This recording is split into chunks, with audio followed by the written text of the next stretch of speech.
What's poppin', y'all? It's your boy Frankie. Welcome back to my humble home for another edition of Frankie's Faves, a series where I share with you my favorite experiences straight out of my journal. In my active alcoholism, I didn't drink every day, and I certainly didn't spend all day thinking about alcohol.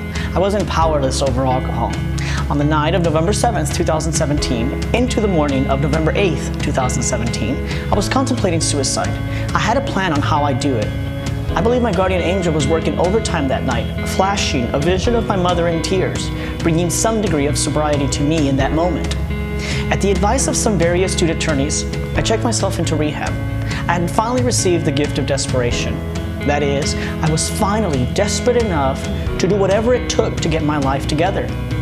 At that time, I didn't know that getting sober was the way to get my life together. That realization came later. In rehab, I began to contemplate my own personal belief that suicide was the answer to my problems, and not never drinking again. I invited myself to spend the next few weeks in rehab honestly evaluating my sober behavior versus my drunk behavior. Such honesty allowed me to remove the masks I was wearing and to admit to myself that yes, my life was indeed unmanageable. My goodness, I had just come back from considering and planning suicide. How could I not see that something was wrong in my life? That my life was indeed unmanageable?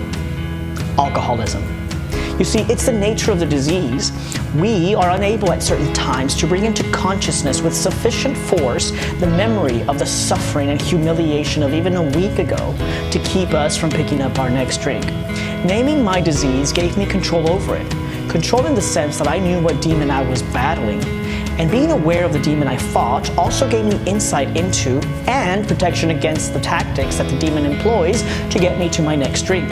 Soon, I was to experience the promises of the first step.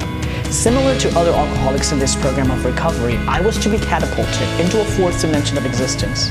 I know happiness, peace, and usefulness, and a way of life that is incredibly more wonderful as time passes. But what does this happiness mean? Simply that my smiles and laughs are no longer void of joy. Indeed, that I am invited to live a life where anything that happens to me is welcome, be it sweet or bitter, as an invitation from God to some new experience. After all, this world is about the journey. It's about learning to tango with life.